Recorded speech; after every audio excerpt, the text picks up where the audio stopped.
What's going on, everyone? So in today's session, let's talk about derivatives of trig functions, okay?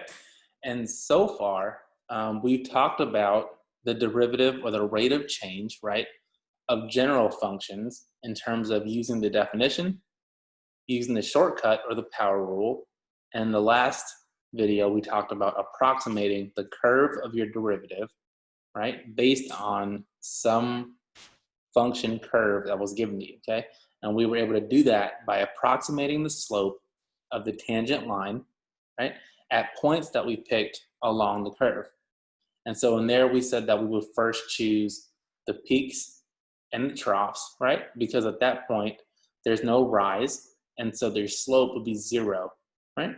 And then we would choose points where the curve of your function was increasing, right? We would approximate the slope of the tangent line at those points, and then we would pick values of x where the trend of your f of x curve was decreasing. After doing that, we said that plotting the derivative of your function, right, that curve, was plotting x versus the slope, right? So slope was your vertical axis, x was your horizontal axis. So today, let's keep those concepts in mind and let's move on to trig functions, okay? And so as you can see right here, these are going to be the main trig functions that you're going to work with in terms of calculus and for all intents and purposes in terms of what we're going to be building upon, okay? And so cosine of x, right, has a function that looks like this, right? Sine looks like this curve, right? And so on. You have tangent, we have cosecant, secant, and cotangent, okay? And just as general rules, right, this should be in a table in whatever textbook or document you're working with, right? This will generally show up really neat in a table, but we're going to write down the derivatives of each of these trigonometric functions, okay? And I'll write them right under the original, right? And we're going to use a shorthand notation, f prime x, right? And remember, that's the same thing as writing the derivative with respect to x, right, of some function f of x. And in this case, your functions are cosine, sine, tangent, and so on. So in terms of cosine of x, right, the derivative is going to be negative sine of x, right? In terms of sine of x, the derivative is going to be cosine of x, okay? In terms of tangent, the derivative or the rate of change, right, of your tangent function is going to be secant squared x. The derivative of cosecant, right, f prime x, is going to be equal to negative cosecant of x times cotangent of x. For the function secant of x, your derivative is going to be secant x tangent of x, right? You're going to multiply these two together, secant x and tangent x. And lastly, for cotangent, the derivative f prime x is going to be equal to negative cosecant squared of x, okay? And so the plots are here because just if you wanted to work out for yourself, we're not going to do it here, but if you wanted to, based on these curves, right, you can use what we learned in the last video in terms of approximating the curves of derivatives, right, based on approximating the slope of the tangent line. And you can use that visual approximation approach on each of these to kind of prove to yourself that these are actually true, okay? And so let's keep these derivatives in mind for what we're going to go over next. Okay. And so using those derivatives, okay, we're going to introduce something called the chain rule. Okay. And so the chain rule is part of that collection of tools that you have developed, right, up to this point. So in terms of chain rule, before we do this, let's briefly, right, go over just taking a derivative, right? So if I gave you, let's start with what we just learned actually. If I gave you a function, f of x is equal to sine of x, right? Just how we did back here, right? If I gave you the function f of x is equal to sine x, right? We said that the derivative of sine x is just cosine of x, okay? So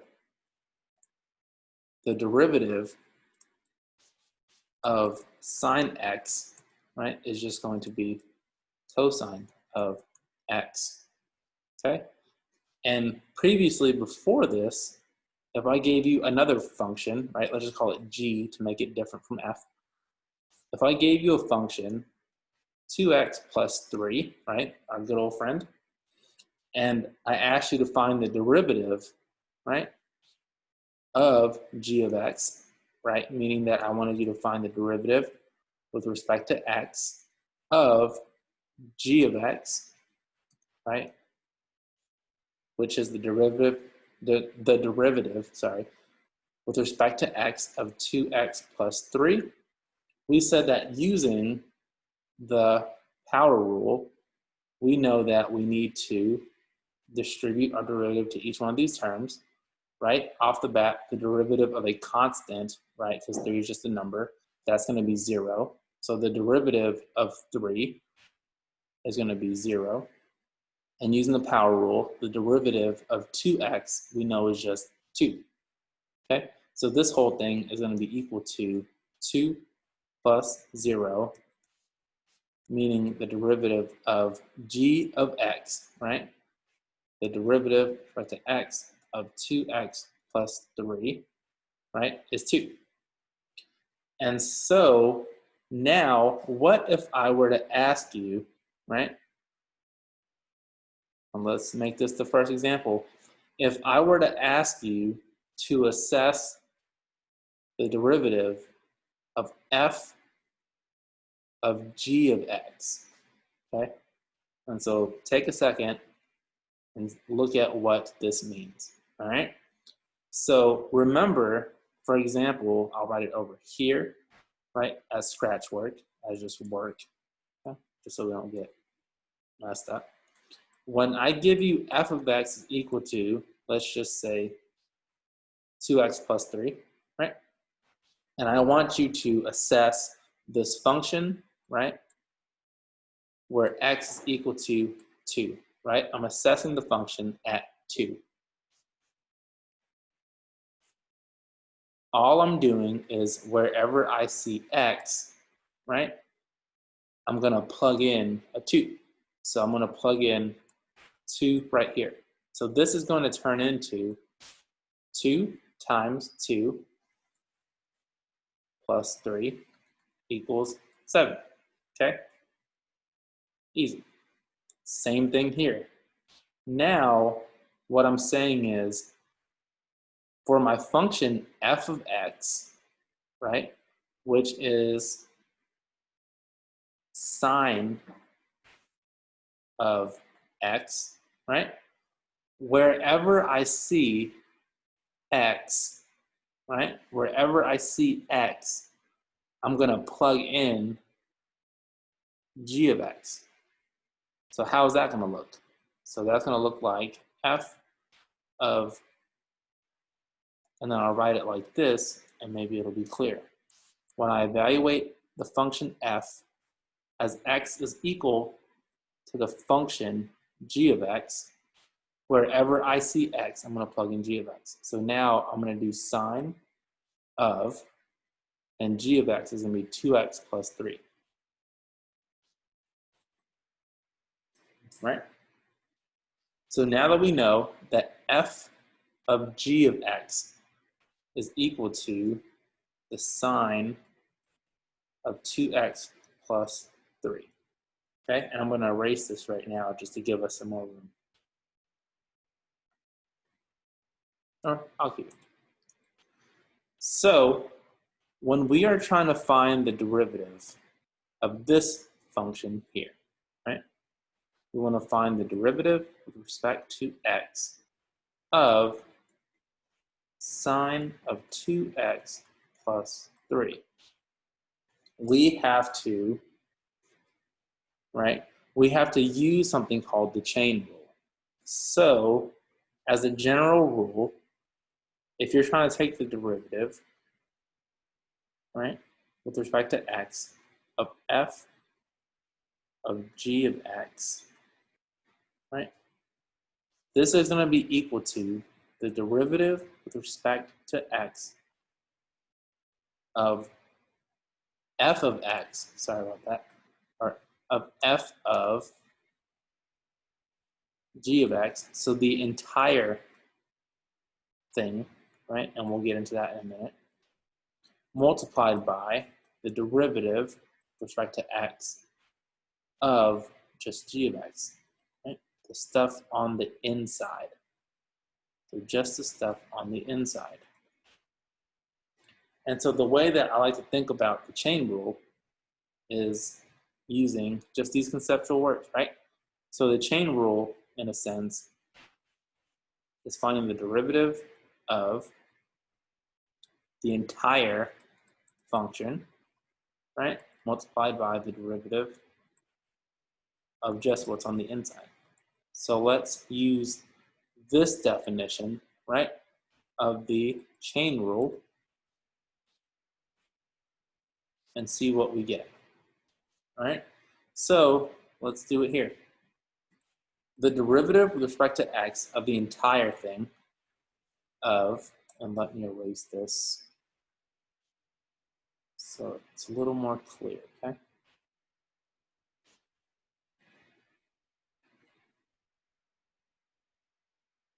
Yeah, this is good. So this is my function, sine of 2x plus 3. The derivative of the entire function, right, you can look at based on the definition. Sine of whatever is on the inside, right? The derivative of sine of whatever is on the inside is equal to cosine of whatever is on the inside. In this case, whatever on the inside is 2x plus 3. So in this case, the derivative of the entire derivative, right, of the entire, the entire function is cosine of whatever's on the inside. 2 plus 3, okay? That's it for the first term. Now, let's multiply this by the derivative of just what's on the inside. So what I'm asking for here is actually the derivative of 2x plus 3. 2x plus 3, okay? And we know that this is just going to be 2, okay? So this is times 2. And so when you multiply these together, you're going to get the derivative of that entire, right, f prime, right, of g of x. Okay? So this is going to be the derivative, right? So let's go over another one in case this was a bit unclear. So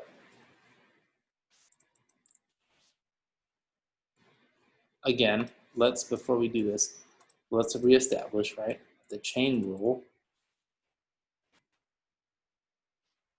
says that if you are taking the derivative with respect to x, right, of some function f of g of x, right, that's going to be equal to the derivative of the entire thing, right, which is f of g of x, multiplied by the derivative of just what's on the inside of x, okay? And so, again, you're going to think of these as the derivative to x of the entire thing, right? Multiplied by the derivative of just the stuff inside. So now, let's apply this, right? If I give you a function f of x is equal to cosine of 5x, right? Take a second and try it out for yourself, and we'll go over it in a quick second. Pause the video and use this example to see if you can figure out what to do, okay? Awesome. So let's go over this together, all right? So we have the function cosine of 5x, okay? And in this case, I'm going to write the terms that we have in terms of this definition. So f of g of x, right, is going to be cosine of 5x, okay? And so the f part, right, the f function is the cosine. The g of x part is the 5x, all right? So let's work this out. We know that the derivative with respect to x, right, of cosine of whatever's on the inside is equal to negative sine of whatever is on the inside. This is by definition, okay? So when we're calculating the derivative, right, the first term, the derivative of the entire thing, this is going to be negative sine of whatever is on the inside, okay? That's our first term. This is the derivative of the entire thing. Now, you have to multiply this by the derivative of just the stuff on the inside of 5x. And using the power rule, we know that this is 1, right, times 5. That's your new coefficient, which is 5. And then you're going to subtract 1 from the exponent. 1 minus 1 is 0. Anything raised to the 0 power is just 1. So 5 times 1 is just 5. Okay, so that stays there. And once you work this out, this becomes negative 5 sine of 5x. Okay? So if this is what you got, then you're doing good. All right?